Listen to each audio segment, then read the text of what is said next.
freaks to the metal hand of God. Metal hand of God. I'd like to welcome all you freaks to the metal hand of God. We some nerds with the earth. And welcome back to the Metal Hand of God podcast. I am your host, Wayne, and always with me is the one man who defeated Freddy Krueger in his dreams is... The Rum Guy. That's right. Today... I don't know what that's about, Wayne, but I'll go with it. Yeah, I'm just, I'm helping you out, man. I got you. We talked about horror movies all last time, so I was just like, fuck That's it. true. It just stuck in my head. I was like, let's go with it. You killed Freddy Krueger. Whatever. You survived. Why not? There it is. Anyway, we have an incredible guest on our show today. Mr. Reno Collier. Is that how you say your last name? Yeah, All right. absolutely. See, look, dude, I'm getting way fucking better. Wayne is the king of screwing up people's names. I am getting way better, guys. Way better. That's the second guest in a row that I didn't fuck up their name. What? We had one of the main people that influenced him musically on the show. Yeah. And he screwed his last name up royally. It was just completely awful. I felt so stupid. Dude, I've been called. I do this comedy festival in Montreal, and they bring me out to Reno Collier, and I'm like, dude, you're not even trying. Like, you're not. Man, I should have said that. Trying to spell it, or it's just Reno. I'm like Reno Collier. Yeah, we have it. We got it. It was close. I'm like, dude, you're not even Renoir. You sound like a wine sommelier. Yeah, exactly. Sauvignon. I am. Yeah. I'm a Sauvignon. I can get called that all the time too. Yeah. Rum's super fancy. He's super fancy. He puts when he drinks his drink, he puts his fingers out. Yeah, it's always the long middle ones though. Yeah. Yeah. Yeah. Yeah. So this is a heavy metal. You guys are like headbangers. Well, yeah, but we're kind of a little bit of everything, dude. We all music. Yeah, we love all music. I'll give you a quick jump down of why we call ourselves the Metal Hand of God. Okay, it's not only that we are into like metal music and things like that, but we were huge into video games. Me and Rum that's how we met. Me and him met playing online, and our clan, so to speak, was called the MHOG, which was the Metal Hand of God. So that's where the whole show started, was from that. And please don't take it. This is not a religious show by any means. We were just coming up with a name that was very. It was like, what's really intense? It's metal. It's the hand that smites you. What is that? Dude, it's God's hand. You want to hear a funny story? Of course. So I'm a Christian guy, but I mean I still have fun. Like I'm not Bible beating, but my dad is extremely conservative, right? So I go to military school for high school with this guy John Campbell. Do you know who John Campbell is? He plays with Lamb of God. Yes. Lamb of God. Yes. The band. So I'm telling my dad's like, he goes, you're in like the famous alumni of your military school. And I go, yeah. And he goes, yeah, but he's like, you're not really doing what, you should be doing. He's like, there's a guy that went to your school that plays in Lamb of God. That's and I go, so crazy. I go, do you know what Lamb of God is? He goes, it's a Christian rock band. I was like, yeah. No, it's not, dumbass. It's not at all. Well, their first name was called Burn the Priest, right? I didn't know that, but Yeah. I know John from high school, so I'm not shocked. Yeah, like the original name of Lamb of God was Burn the Priest, but they had to change it because there was another Burn the Priest out there. That's John really is messed one up. of the nicest, sweetest people you would ever know in your life. That's awesome. He seems like a really cool dude. Like I've seen videos of him just talking and stuff. He seemed like a nice guy. Dude, he's still like guys that we went to school with that we hadn't seen in years. He still hooks them up. He's the nicest. He's a great dad. Like. That's so fucking cool to hear, man, that people, he didn't come to, like, we have this alumni party thing. He didn't come because his daughter's birthday, and, like, he was like, man, I'd love to, but this is too much, he's just a great freaking guy, That's so cool. He loved the dude, yeah. That's very, very cool, man, because like I said, like, I've met, people in the music world that I, like, really respected, and they were fucking assholes, and I was just like, I'm like, it's good to hear that other people that I've respected that are not assholes and they're still, that good-hearted kind of really cool guy, even though, they're higher echelon, celebrities. Yeah, and it's the worst because I don't want to meet some people that I like You know, like because I'm afraid they're going to be a dick, and then I'm like, Right. no, you know, like Will Ferrell. I got to hang out with him. Not like I'm name dropping, but I was like, I don't know that I want to hang out with that guy because Old School is like one of my favorite movies. Oh yes. And those yes. you know, he just kills me. So he ends up being the freaking best dude ever. All he wanted to do was talk about my kids. That's cool. Like he was, he's a USC fan, and I was on tour with Larry the Cable Guy, who's a huge Nebraska fan and has a box.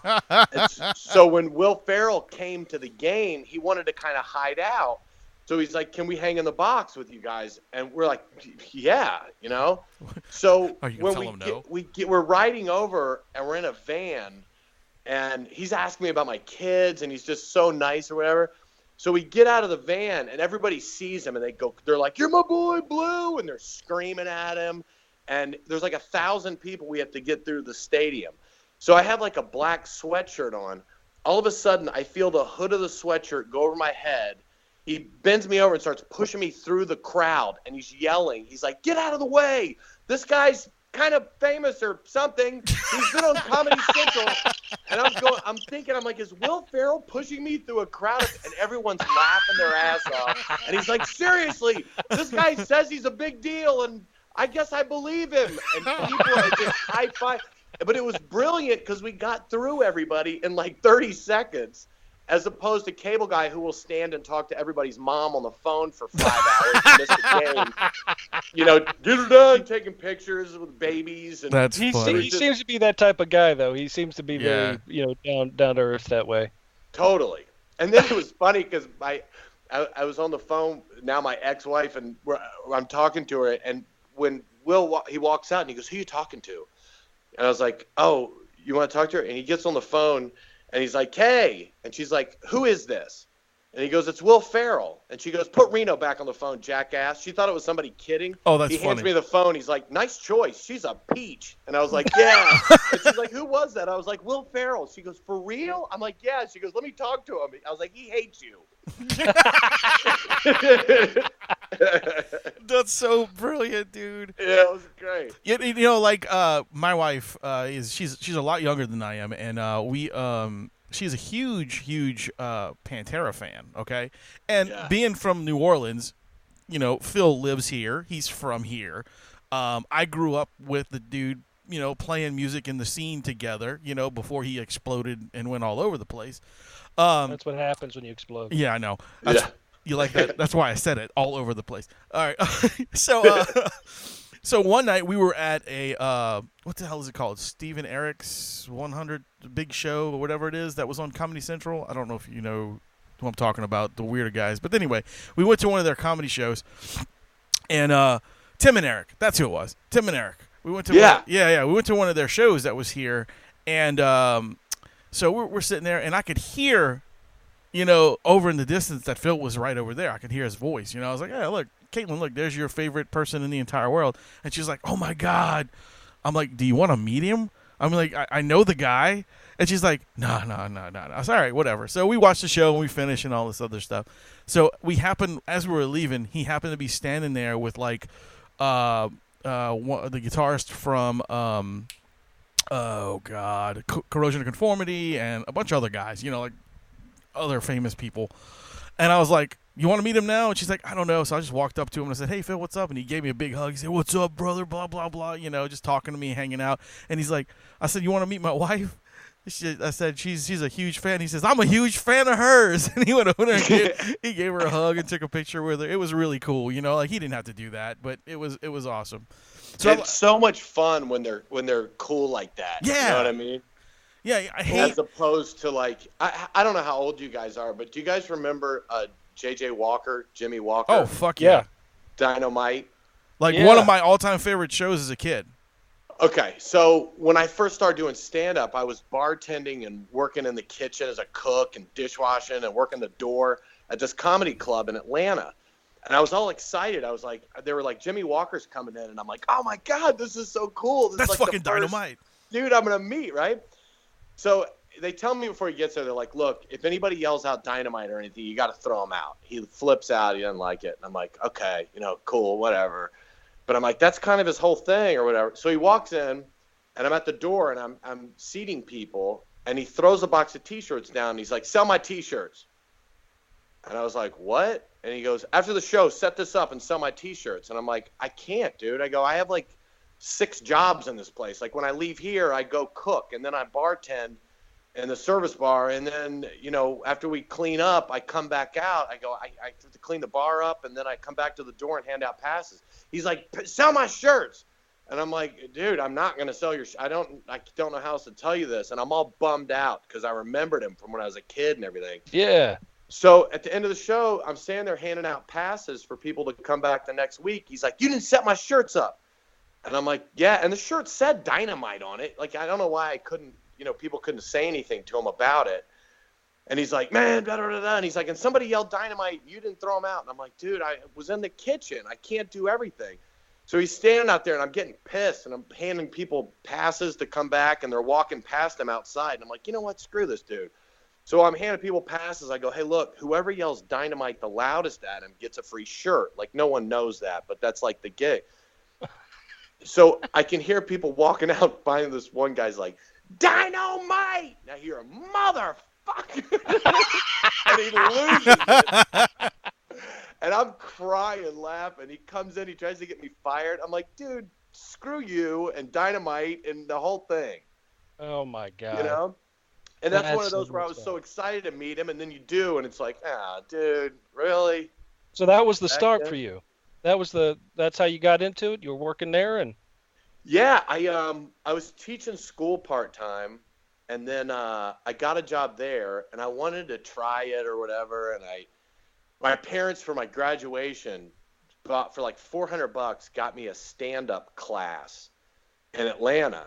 And so, it was one of those things like I went in the first day, and everybody else was like 50 and trying to be funnier around the water cooler type stuff, and I'm going, dude, and I'm hanging out with real comics. So like every week we'd have like Brian Regan, we had like great real comics that were coming through. So I was going at it from the comedian standpoint, and they weren't. So after like the first 2 classes, I'm like, screw this, I'm not going back.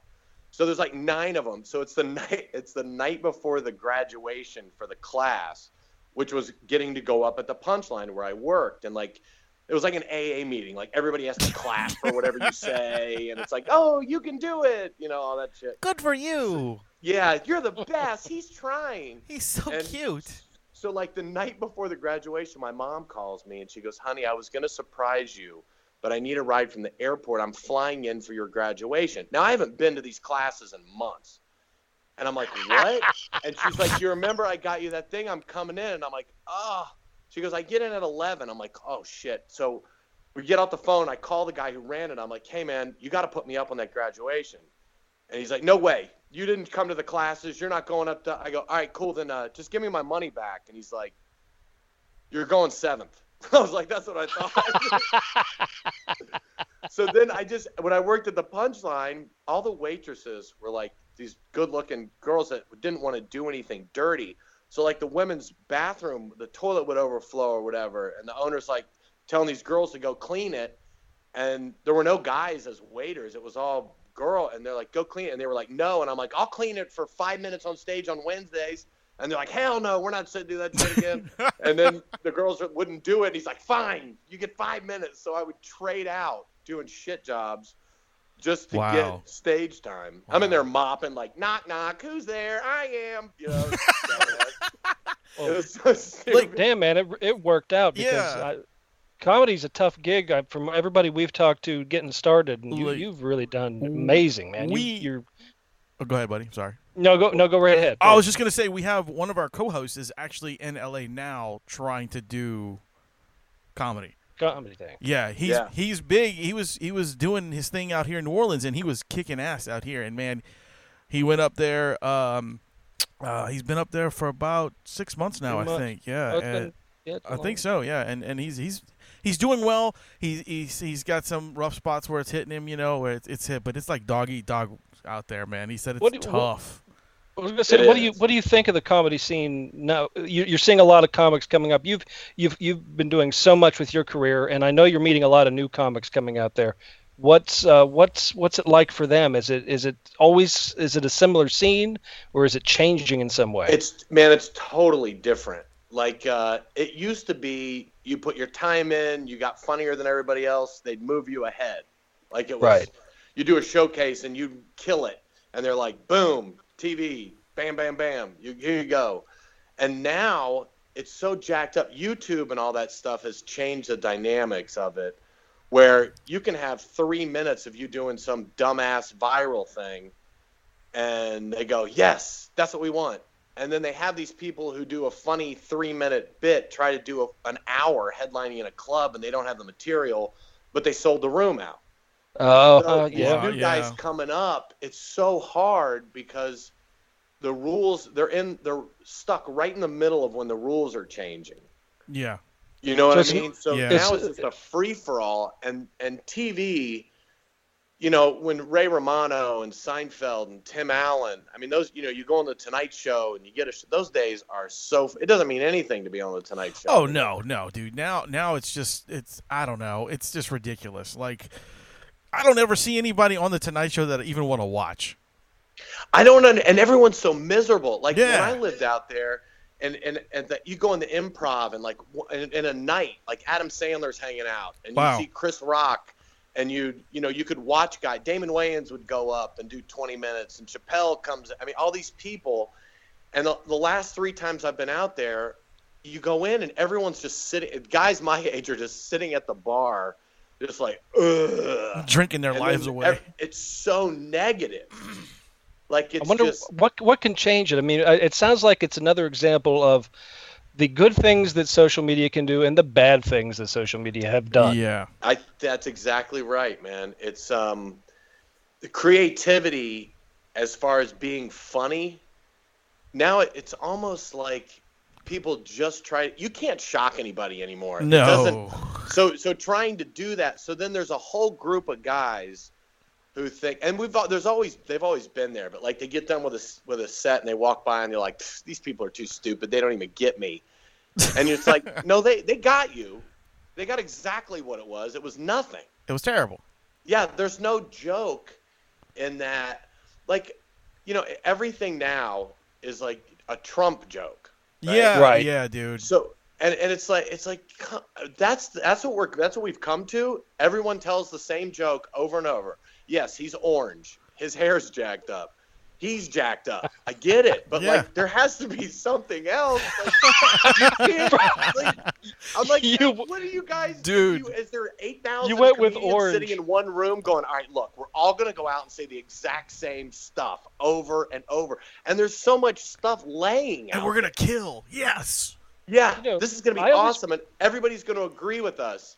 And it's as a comedian, like we're doing this thing, and it's from the conservative side of it, right? This guy Michael Loftus, who was a producer and writer on Anger Management, that Charlie Sheen show. You know, I was gonna say I've heard his name, but I wasn't sure who he was. Like I've heard the name a few times.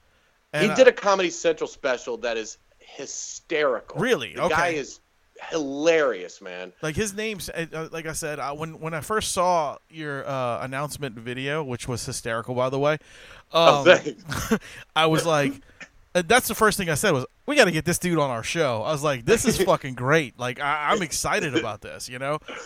If you watch it, I need to be medicated. Like I'm jacked up. Like I quit drinking a couple years ago. Congratulations.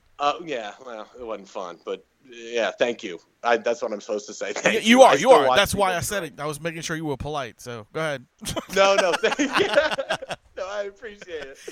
But like, well, here's the like. I used to be like I spin out. Like I'm like, you know, and then I would drink a few bottles of wine, and I would calm down. But now it's like, and there's no drink, and I'm like, yeah, and I just flip the fuck out. Like I can't. There's nothing to stop me.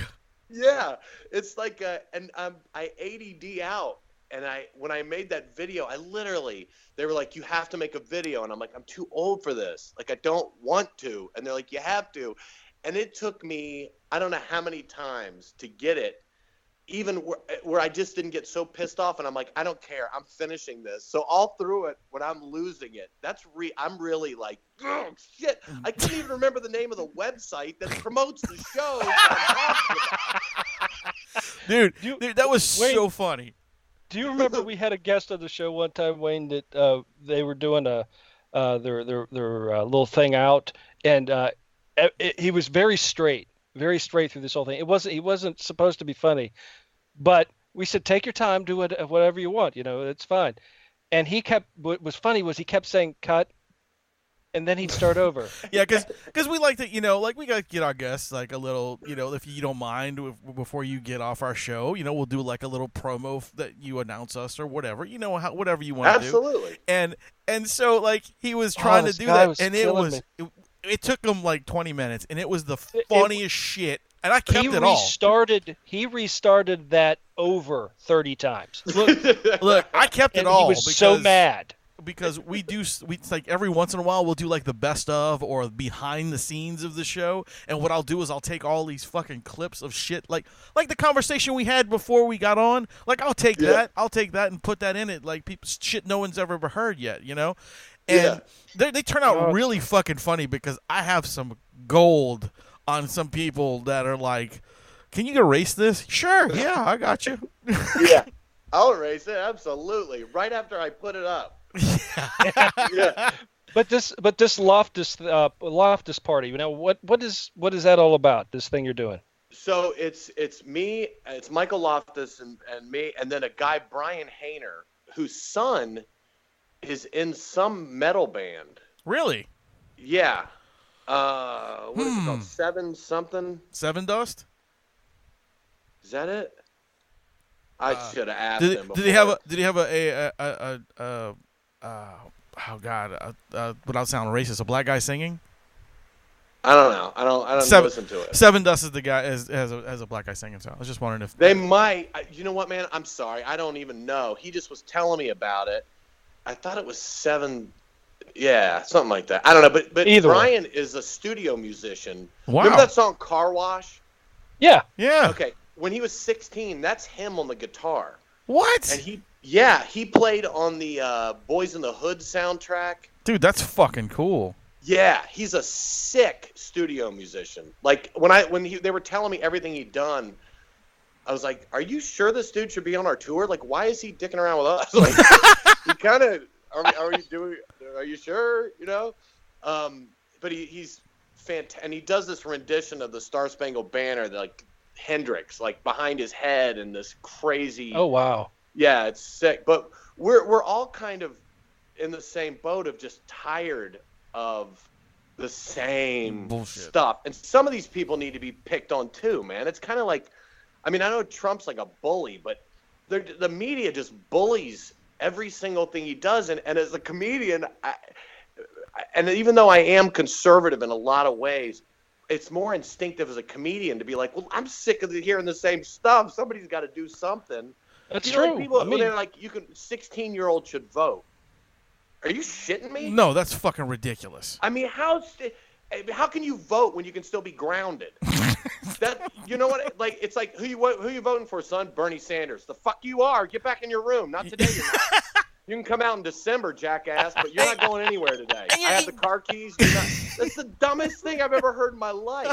Yeah, I think you're right. The youth of America needs a little picking on occasion. I think it's worth it. And people act like they're afraid of them. I don't understand that. I am a firm believer.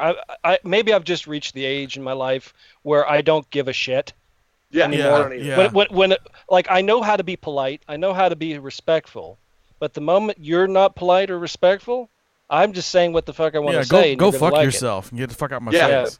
Yeah, I'm not over. I have no time for stupid. We're like you, cranky old men. You're like, fuck you guys. Get out of my face, you kids. It's just stupid. Get off my fake grass. It used to be when I was a kid, like. And I'm not doing material. I'm just venting. But right. When I was a kid, you go to the mall and it was like old people telling kids like, pull your pants up, stop being an idiot, turn your hat around.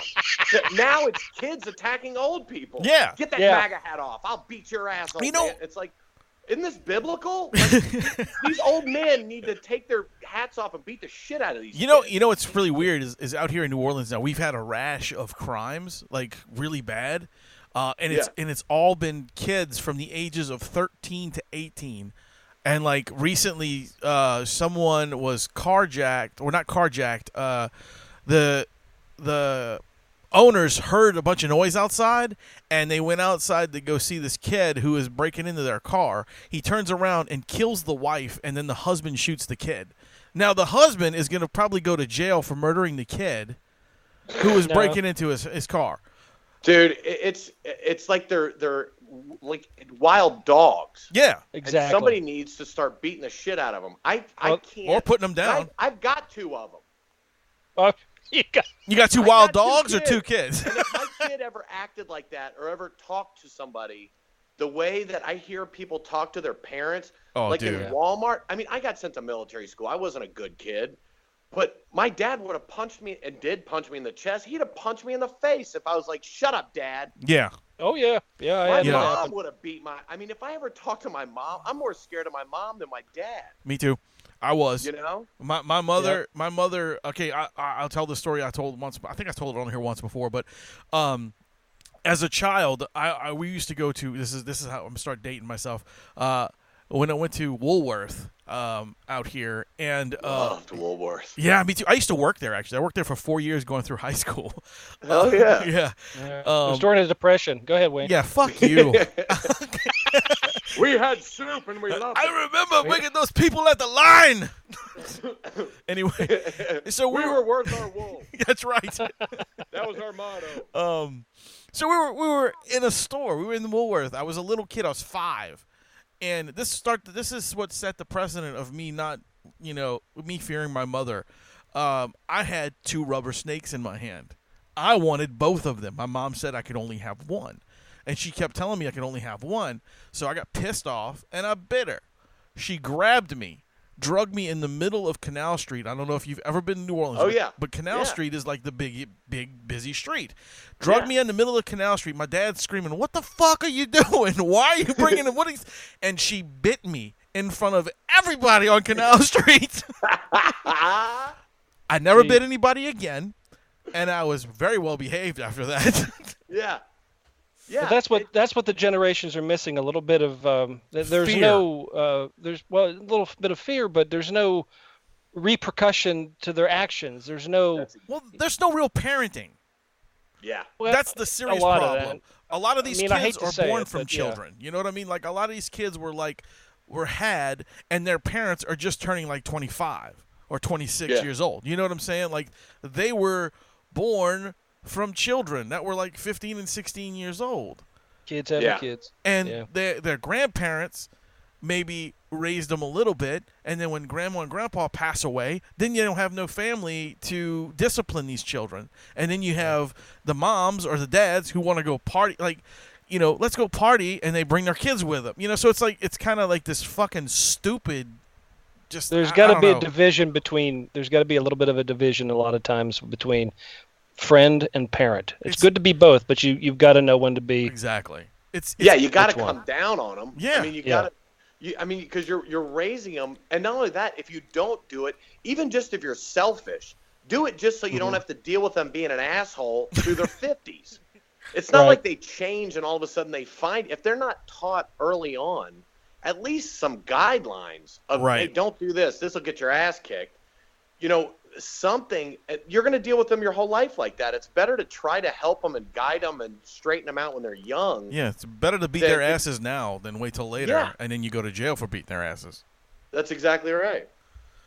I agree. I got a 3-year-old, so and he's a wild man, but he listens to me and he doesn't listen to his mom. So, well, 3 is you have plenty of time. Yeah, he's I'm talking about, a lunatic. When they're 3, they're still trying to. Their brain is trying to learn how to function, to come up with words and express themselves. I'm talking about a 14-year-old dick who, throws the cart in Walmart into an old person in a scooter. I agree with that, but next time don't say it like that. You're talking about a 14-year-old dick? Yeah, that's how you guys will just cut that part. Yeah. It'll be like, what I love is 14-year-olds. See, now I don't have to cut it. You did it Hawkins are for a me. bad editing job. Oh, that was fucking God. beautiful, so, dude. So Reno, you're working with teenagers. You got teenagers? Yeah. Oh my God. Michael Loftus. Yeah. Oh shit! what and were we talking about? by the way, his son is in Avenged Sevenfold. That's what. That's what it is. Yeah, Okay. I found it out. Oh, very cool. Very You cool. know, Good band. that's another thing that's really amazing. Without my receptionist Google, I would have never found that out till later on. So Well, I wouldn't have either. yeah, it's pretty good Wow. though. It's pretty good that. Are they So a pretty this- big band? Yes, they're Yeah. huge. Yeah, Oh, okay. they're like they're not Rolling Stones huge, but they're pretty big. They're large. They'll sell out like large arenas. Oh, Yeah. wow. Yeah. Right on. Yeah. Yeah, they're very large. What kind of music do you listen to? Obviously, you don't listen to rock metal. No, I listen to old country. Nice. Okay, that's all right. Yeah, I like like- old country too. Yeah, Willie, and I got to party with Merle Haggard, so he'll forever be my favorite. Oh, dude, that's fucking cool. Like right before he died. Dude, that's and cool. It was so much fun. The stories, just, you think you have a cool story, and then he starts telling them, it's like, I just think I'll just sit here and It's like melt into the... Merle, you Well, a one-upper? Yeah. That's one good thing with country music. It's always been a storytelling music, and that's Yeah. kind of nice. I like that. That's It's a lot like the music from the 70s. yes. A lot more music in the 70s was all story oriented. Yeah. Not so much Three-fourths of the today. story. Come on, Yeah. you're Now trying. it's- You trying to tell me these assholes that are out there making music now aren't telling us a story? Come on. Dude, new Not country all of music is like watching a shampoo commercial. Oh yeah, yeah, for sure. It's just, you can't be good looking and sing real country music. I No. agree. You know what I Uh, mean? They're manufactured boy band stuff, and they just list things. They don't even write songs. And you can't keep track of them. No, and they're all the same person. It's just It's- recycled dipshit. I can't stand it. I can't. That's seriously, awesome, dude. That's awesome. It's a rip off of '80s ballad stuff. Yeah, basically. you know what it is? It really, really fucking is. And like our friend of ours is a big country fan, and he's always like, "Oh, I listen to this guy and this guy," and I'm like, "That's cool." I think he's a big Merle Haggard fan too, but he does. Yeah. But he does listen to some newer country stuff, and I just couldn't. I could never get into it. Like I can't even tell you their names, to be honest. Blake Shelton's the only one that could come to mind because he's got his penis in what's her name from No Doubt. That's the only thing that I can remember. Gwen Stefani. Or Yeah, whatever. yeah. See, I like Blake because his Blake music. still does stories. Yeah, he still does. Like Old Blue or Old Red, I mean, is a great song. The like Chris Stapleton's amazing. Now, Jamie That Johnson. guy is amazing. Now, did you Love him. have you ever listened to his other stuff though? With what is it, the Steel Drivers? Chris Stapleton? Yeah, was that his other band? I don't think I've ever heard any of it. Look up Steel Drivers. I think that's what the name of it was. If not, look, I'll send it to you later if I can remember the name. But my wife was really into those guys, and when he came out solo, she was like, "I think that's the guy from the Steel Drivers," and sure enough, it was. Really? Yeah. And they're like a bluegrass band, and they're fucking very good. Yeah. I still like sick, that outlaw man. country sound. Yeah, Outlaw oh, country yeah. sound is the way to go. Waylon and yeah. But a lot of these new guys talk about like George Jones in a song, and there's like a rap beat behind it. It's like, which country go back to What? old school country, bonk, whatever. Fuck, I can't even make the I got noise. my George Jones, my Clint Black. Yeah. Skrillex doing a cover of "I Don't Need Your Rockin' Chair" by George Jones. Yeah. Yeah, right. Yeah. Exactly. That's fucking Yeah. funny. That's so That's funny. hilarious. Oh my I don't gosh! need your rocking chair. Yeah. Cracker Barrel. Yeah. Cracker Barrel. That's stupid. Yeah, like I don't know where that came from. like I've never actually had a chance to see any of the old guys. Like Willie is coming here soon, and Does he know he is? 'Cause Willie's- I'm sure he does. Okay. He's coming to the Fillmore, and I'm actually going to try to get tickets to that. It's just Dude, because, you gotta go see it. And I'll tell you something. If his son Lucas opens for him or plays with him, yeah, he is a sick guitar player. really. Unbelievable, dude. He came out, the last time I saw him with Willie, he came out and opened for him. He sang one song, because he still has that nasally sound like his dad, Like his right? dad, yeah. Sure. And he sang one Hank Williams Sr. song that blew the doors off the place. And then he went into this rockabilly thing, and then he went full-blown guitar solo. I mean, just ugly face, bouncing on his knees. Wow. Just face-melting guitar solo. Wow. And I was like, holy shit. It's like the talent just oozing out of this guy. Yeah, I it's guess a lot that's- to live up to, though, isn't it? Yeah, I mean, you got your Willie's dad's Willie son. Nelson, man. But you know what? The way he played, because Willie, like when he moved to Austin and left Nashville and everything, you know, the early pictures, he had like a crew cut and a suit on, and he was like, screw this. And he and Waylon booked, right? Well, they just played their own stuff. I mean, it was bikers and hippies, and everybody was coming out, you know, Sure. of the woodwork to see it. And his kid exemplifies that with a range of music that just blew the doors off the place. And Willie's guitar playing is like when I tried to take guitar lessons when I was young, and I only wanted to play Willie Nelson. And the guitar teacher's like, dude, I can't teach you this. He's making this shit up. Like, it's not like, well, here's a chord and you do this. They were like, he's all over the place. And you know, if you were to write it out on a piece of paper, I wouldn't even know how to begin. Right, Because right. It's so, he's just all over. I mean, some of it sounds like the guitar's upside down. Like it doesn't, you know what I mean? Throwing a little I Hendrix do, in I there. do. You can't even pick it apart. I'm just sitting, you know, on the road again, like as a little kid. And I'm just strumming a C over and over again, trying to make my voice change it. Right. But his kid, like, you could tell that he's had free reign musically to learn and do whatever he wanted. Willie wasn't going, you're going to play country, because he's all over, and he respects old music as well as new. Dude, if anybody gets to see, I don't know him or anything, but Lucas Nelson is sick good, man. Cool, man. I'm And looking Merle into that. Haggard's kid plays the Yeah. guitar too. I I heard always he was wanted good. to get, and then Shooter Jennings. I was like, why don't you guys start a freaking band? I know they That would probably be don't want to amazing. be Wow, known that'd as be the good. kids of these iconic musicians. But, Well, dude, I'd go see that. well, you know, the guys, the kids from all the Beatles children were going to try to do that, and they got shot. They shot themselves down. I don't know why they decided not to. I think it's because one of them had an Asian girlfriend and busted the whole thing up. probably. I think it was because of Sean Lennon. Yoko's daughter fucked. Yeah, Sean Lennon, Yoko's daughter. Yeah. Uh,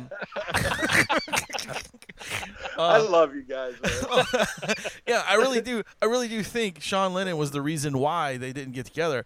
And honestly, he's the least talented of all the four kids that were there. If they wanted a kid, they should have got Julian Lennon to sing for him, because he looks and sounds just like his dad.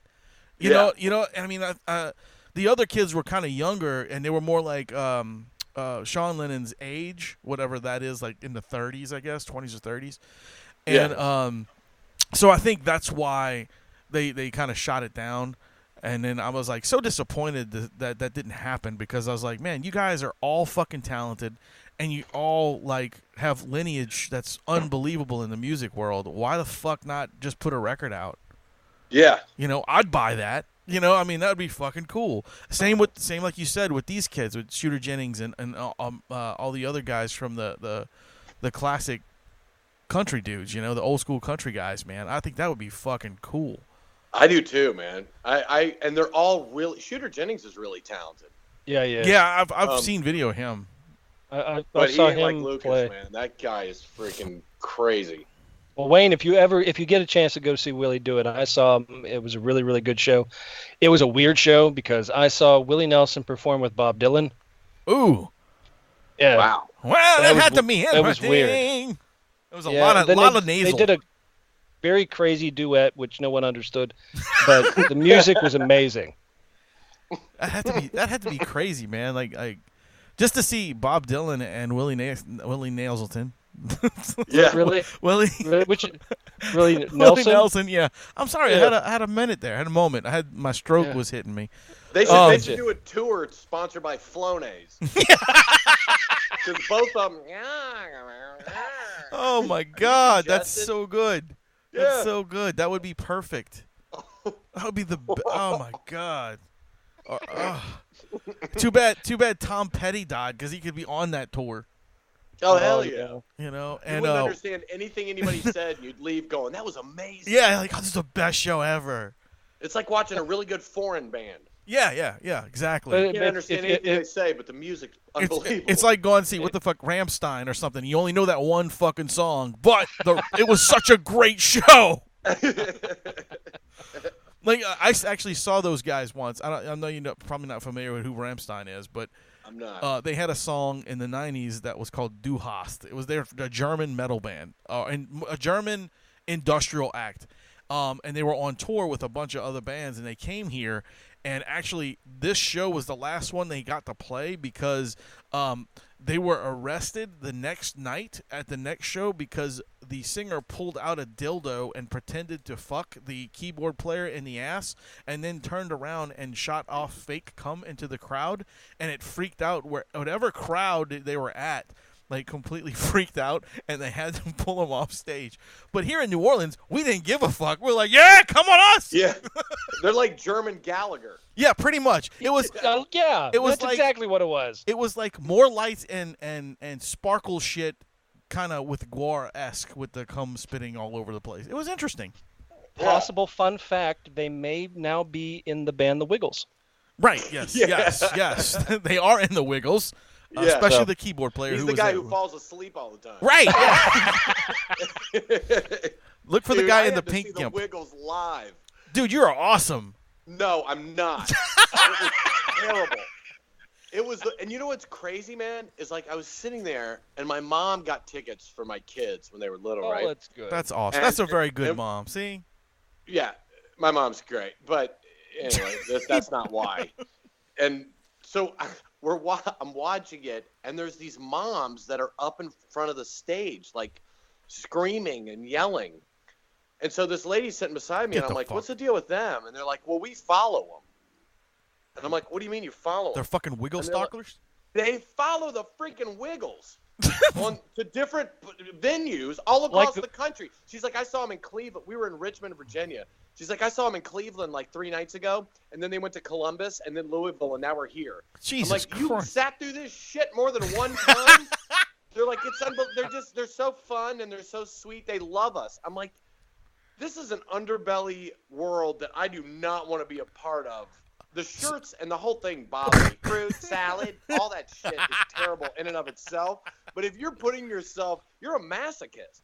Yeah. Wow. Well, there's got to be something evil underneath it somewhere. There has to be. Wait. Wait. What? While you're saying that, have any of you seen the show Happy? No. Happy? Happy, yes, the TV show Happy. Because what you're saying is basically almost the fucking plot line to Happy. There's a fucking guy who plays this kid character, you know, like a kid host on TV, like a Barney or something, but he's not really the stuffed dinosaur or whatever. He's just this happy go, lucky magic man or some shit on the show. And then, but behind closed doors, he's a fucking murderer. He wears like sadomasochist clothes. He's like raping people. And, dude, it's the most bizarro world show ever. It's fantastic. You should watch it. What's it on? It comes on, I think, FX or no, it's on FX. No, is it on FX or AMC? Yeah. One of those two. And you can catch you catch the whole first season on Netflix. On Netflix right now.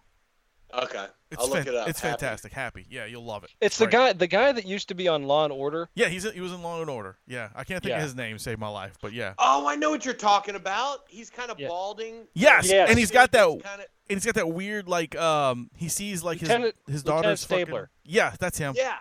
Yeah. I remember the commercial for that. He like hallucinates and sees like cartoons and stuff, right? He only sees his daughter's imaginary friend.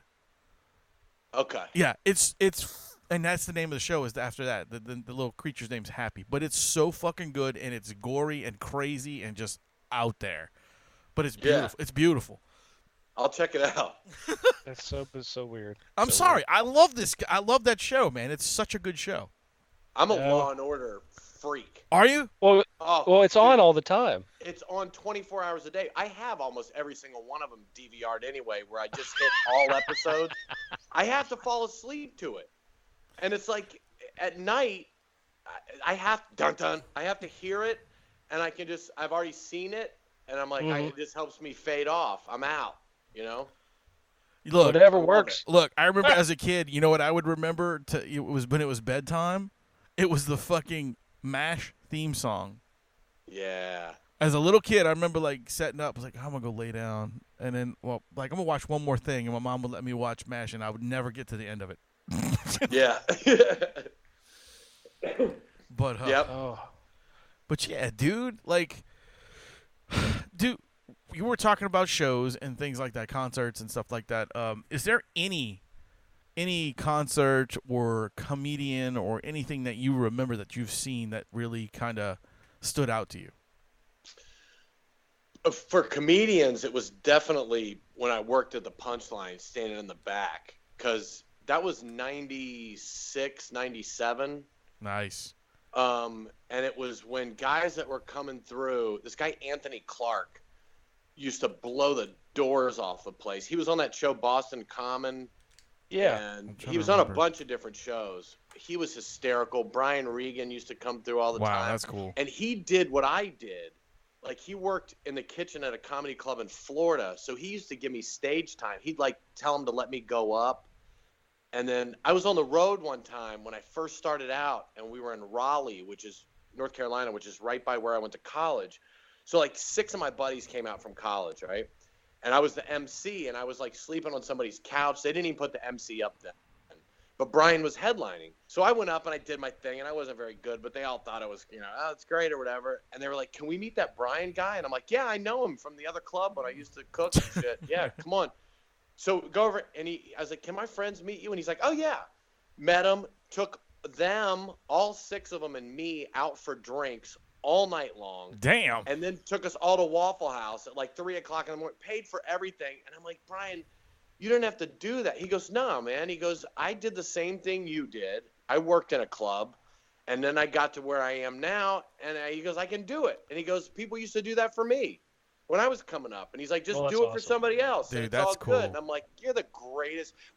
I was in Montreal doing this comedy festival, and it was Access Hollywood was talking to comics, and I was standing there. It was me and Kathleen Madigan, Louis C.K., and George Lopez. Jesus. And they were like, who's the most influential comedian? And George Lopez is like, Richard Pryor. And Kathleen's like, Richard Pryor. And Louis C.K.'s like, Richard Pryor. And I go, Brian Regan. And Louis looks at me and he goes, what the fuck, Brian Regan? And all I could think of was I go, he's really nice. They were asking who the most influential, and I meant to me. He was To like, you, he influenced you, Yeah. Dude, can you imagine standing beside Louis C.K. and George Lopez and saying Brian Regan because he's really nice? They had to tear you apart, buddy. Dude, from then on, George Lopez called me Janet Reno. He's like, Janet Reno loves Brian Regan. I'm like, fuck you, dude. That's so good, dude. That's so good. That's so fucking cool, though, man. It was so, and so I'm still a fan of guys, right? Right, yeah. So Damon Wayans was on that. And Damon Wayans was on it too, and we were all doing a gala together where they have George Lopez hosted it, and then all of us would go up and do 10 minutes. Sure. So I'm standing on the side, and Damon Wayans is going up after me, and I'm looking at him before I went up, and I'm talking to my manager. I'm like, God, dude, in college, we just used to get wasted and watching Living Color, and I was talking about the sketches he was in, and the 2 gay movie critics. Oh, men on film, dude. Men on film. Yeah, Homie Don't Play That and all that stuff. Yeah. And I was getting amped up because there's 2,000 people at the show. Then at the festival, it's on TVs all across the city, and then it airs in Europe, right? Wow. So I'm all amped up to do the show, and I'm watching, looking at Damon Wayans or whatever, and they're like, Reno, you're going up next. And I was like, oh, God. And I went up, and I killed, and I didn't know how I do. I in Montreal, my opening joke was I walked out, and I was like, Montreal, I go, there's a lot of French people here. I didn't even know. And all the French cuisine. I went out to lunch with my attorney today, and I ordered a roast beef sandwich, and the waiter was like, "A Jew?" And I was like, "Hell yeah, he is, and he's smart too." Right? So Dude, I that's didn't know awesome. how my set was going to go. I was like, this is either going to be great or I'm going to eat it. Well, it ended up being great. So I'm walking off stage, and I'd been thinking about Damon Wayans for like an hour before it. As I'm walking off stage, he goes to high-five me. He goes, "Man, you fucking killed it." And I bear hugged him. I picked him up, and I was like shaking him, telling him, I'm like, "Dude, I love you so much. I can't believe." I was so amped up. And I'm like, "Dude, I used to watch you in college. You live in color." And they're going, and George Lopez is like, "Please welcome to the stage Damon Wayans." And I like put him down, and he's like, "Good." And he goes out, and my manager's like, "Reno, what the fuck was that?" And I was like, "I don't know. I was so excited. He said I did good." What kind of dumbass. He said I did good, So now I'm all dejected, right? I'm like, "Ah." So he comes off, and I'm like, "Dude, I'm so sorry." He goes, "Are you kidding me?" He goes, "What you did got me so excited, and it reminded me of how much fun this is." He goes, "I'll take all the love I can get." And I was awesome. like, "Oh, dude. That's thank you." fucking cool, man. That is Yeah. super, super cool. Dude, we've had some comedians come out this way, like, do, like, secret shows and shit. Like, Louis C.K., Ted Alexandro did a show out here. He was fucking funny, man. There was a bunch of other guys. So of course, they had the bigger shows where, where you got to pay like $60, $70 to go see these guys. But I'm talking like these little small clubs that they show up and do that kind of stuff here. We don't have a real like comedy club here. Like, Right. Like that's Which the bad. is weird. That's the bad thing about New Orleans is like there's a ton of great talent here. That's why Kyle went over to Los Angeles because he wants to try to learn more and actually kind of get on some more stages, because out here we tried like the podcast tried to host comedy shows. We And did quite a few of them, actually. We did it for 3 years. We hosted some regular shows and we did open mics. And Yeah. there was no fucking body showing up. And that's what sucked. I was like, nobody's coming, nobody's showing up. So it's like, that's why we cut it down to open mics. And then once the open mics started fizzling, man, we were just kind of like, well, I mean, there's nothing we can do, guys. I mean, I'm trying. There's no one wants to show up. Nobody wants to put the effort out to come see you guys. I feel bad that y'all are just telling jokes to each other, Dude, it's hard. I don't know why New Orleans is like that. Like It shouldn't be. It shouldn't be at all. And I don't know if it's kind of Nashville where I live is you can do it. You can Zanies is the best club in the country. Right. But the thing is, people are used to free entertainment here. There's so much of it. Yeah. Same here. That it's exactly like that. New Orleans that's what I meant. Like it's the same thing where people are like, I gotta pay $60. I don't think so. Yeah. I could go down here and get $2 long necks and not, Right, and go fuck off and somewhere listen else. to music, and it's hard to get people motivated, and New Orleans has so much culture. Yeah. I love that town, man. I freaking love New Orleans. Man, whenever you're down here, just hit me up because, like, I'm here all the time. I live here. So if you ever want to just go hang out or something when you're out here, let me know. Yeah, absolutely. The food, I love to eat, dude, and that's just heaven for that. Well, yeah, dude. Like if you want to be a fat piece of shit, live down here. Believe me, because like it's so hard. It's so hard to lose weight down here because every fucking place has such good food. Like, yeah, they're really. And what kills you too is like there's a fucking fast food restaurant on every fucking corner, or there's like a mom and pop shop that sells these badass sandwiches, or like you have like these big fancy restaurants, of course, like Emerald's and all these other really nice places where you can go and get this food that you can't get anywhere else. Mother's and dude, Mother's, fuck yeah. Yeah. See, he knows what he's talking about, man. I love hungry. this dude. I only remember places by food that I eat there, or like how hammered I got somewhere. Like I don't. Nice. People are like, "Did you see the statue?" I'm like, "They have statue? Like what?" What statue are you talking about? Yeah. So statue sandwich. Yeah. So you completely you've quit drinking. I think that's awesome, man. Yeah, I had to, man. Like I really got in a dark place. It's easy it to sucked. do. My doctor was like, he's like, Reno, he goes, and I used to go to him so much that I ended up like knowing him. And he's like, dude, you're gonna be dead in like 5 years. And I'm like dead? And he's like, yeah, like dead. I go, so I can drink for like 4 more? And he's like, no, you dumbass. Like, you get it. And it took me a while, but I had to, man. I'm not against it. It just right. The scene you were in, though, I mean, it's a lot of late nights, it's a lot of clubs, and I'm sure it's easy to get the drink when you want it, you know?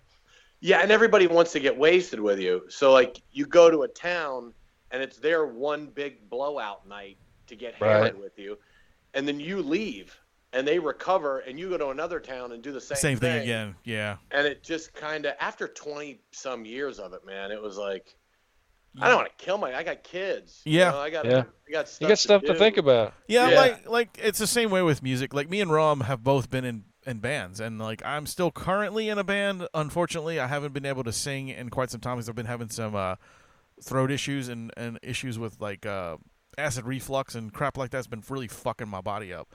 But so yeah, I completely understand. I actually have not like drank like hardcore drink in a good 3 years, maybe 4, since my son's been around. You know, I haven't really done any of that that's good, stuff. Dan. That's good. Like I'll have a beer or two. I'm the rum guy, by the way. Yeah, he's the rum. He's the rum guy. He's the rum guy. He doesn't drink a lot. No, I just know my stuff. Yeah, right. It's the cake. You like the rum cake. That's it. Yeah, he likes rum balls in his mouth. Yeah, I have two. Yeah. Yeah, you have to. I do have. We're all over the place, and I'm loving this, but I do need to ask this question, and it's about your project. I need to know, Monkey, right? Yeah. Yes, that's an album that I had come out this year, and it was so much fun doing it. But yeah, I named it Monkey. Well, and I just left the record company last week, and they're like, "We want to do another album," because it went off on iTunes. Like it. Yeah. I didn't know it was going to do that well. I didn't think people remembered who I was, and they were like, "Well, what's your name?" I go, "We're gonna call it Duck." And they're like, "Are you just being a dick? Like, are you just trying to pick out different things you see at the zoo?" And I'm like, "Kinda," because I didn't. They were like, "You got to name it," and I'm like, "I don't." For some reason, I talk about monkeys a lot. Like they kill me, man. I heard it was really funny. There's something just us shooting them to space, and you know how stupid. Remember that? That's probably remember the video of that monkey that sticks his finger in his ass and smells it and falls out of the tree? Oh yeah, of course. Yes. Okay, so that had like 10 million views. 9 million of them were me. I could not stop watching it. Like I couldn't. There's something about them. When I was a kid, right? And I don't tell this in my show or anything, but when I was, you know, people talk about how everybody comes to a crossroads, like somebody throws a touchdown pass in a high school game and it changes their life, the direction of their life, right? Yeah. So when I was in like first grade, we lived in Virginia, and we went to a zoo, and the first exhibit we went to were monkeys, right? And there was a monkey, and I don't care what anybody says. There was a monkey there, and I was with my friend Jason, and we're looking at the monkey, and the monkey was like looking at me, and he didn't look at anybody else, and we were kind of like, I was trying to figure him out, and I think he was kind of tickling me too, like, what's his deal?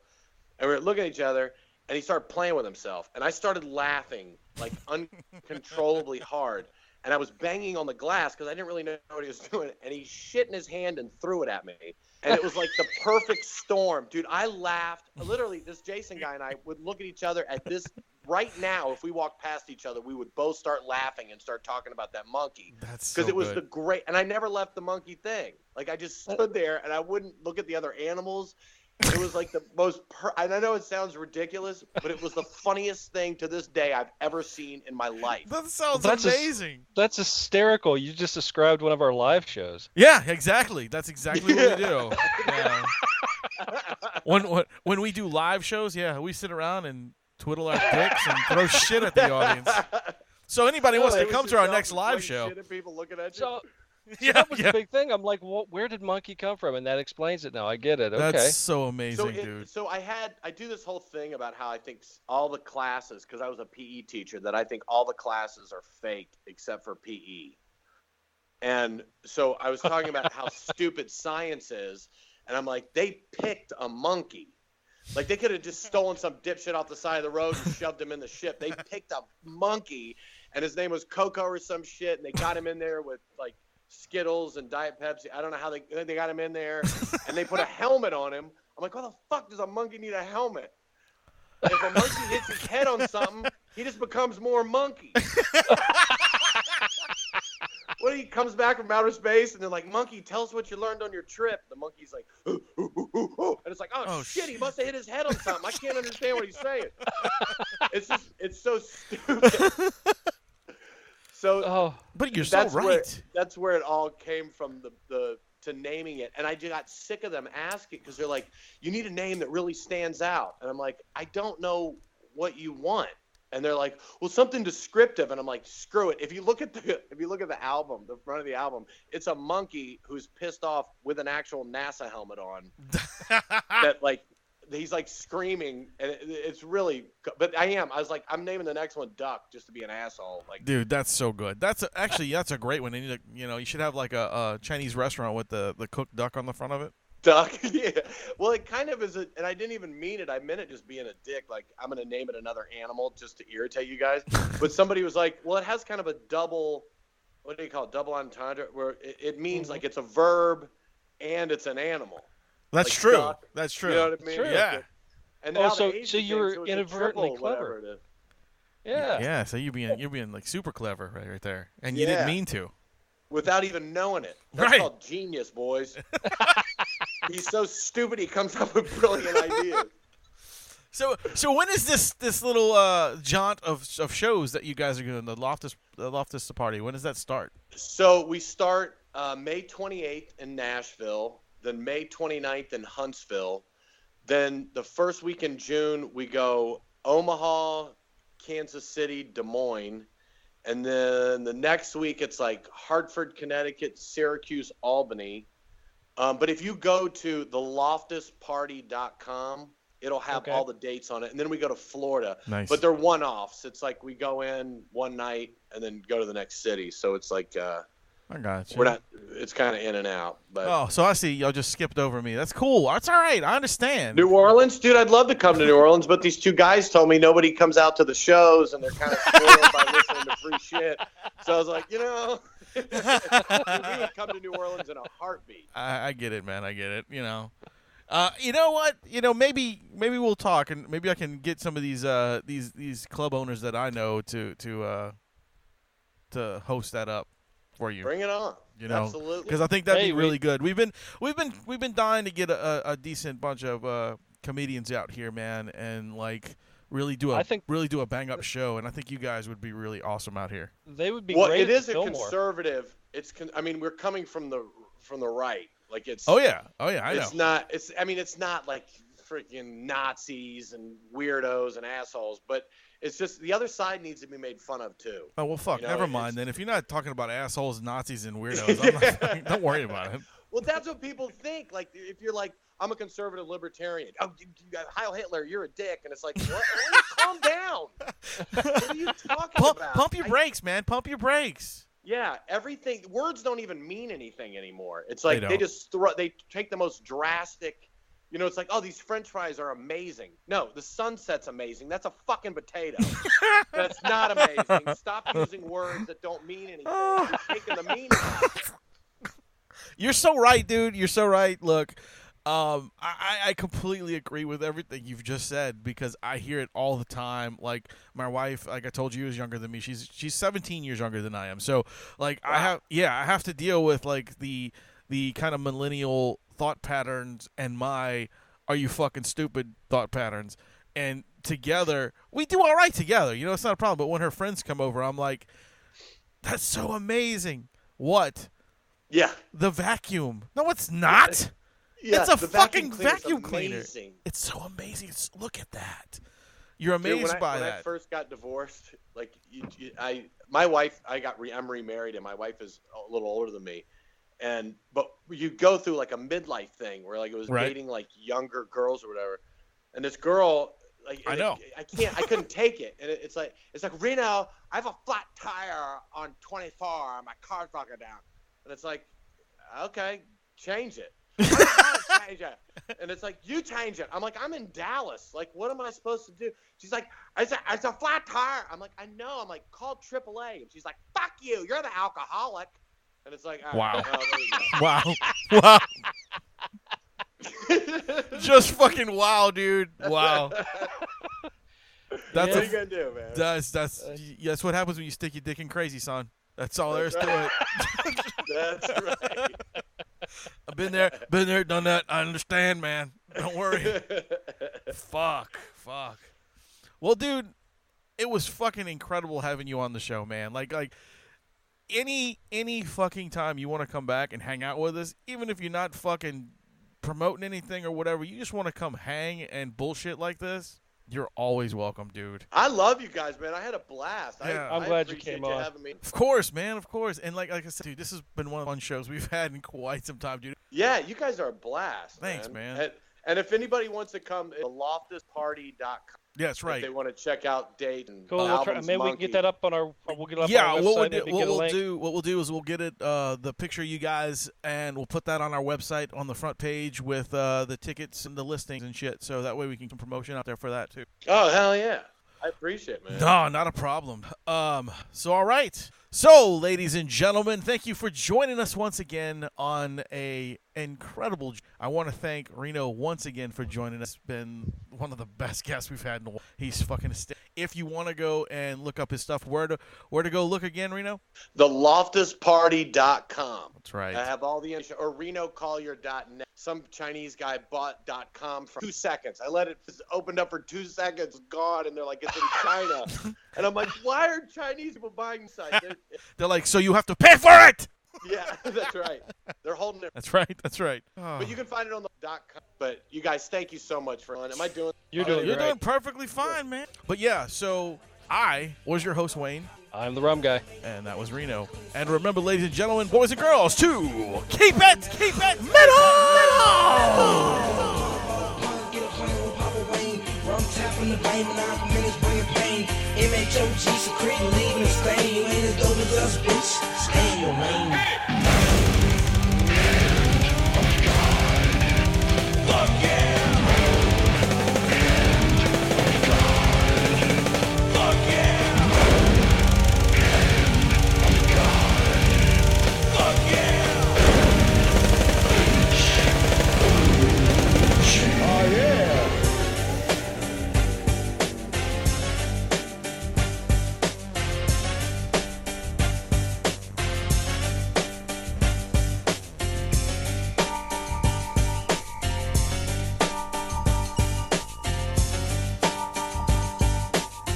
Okay then.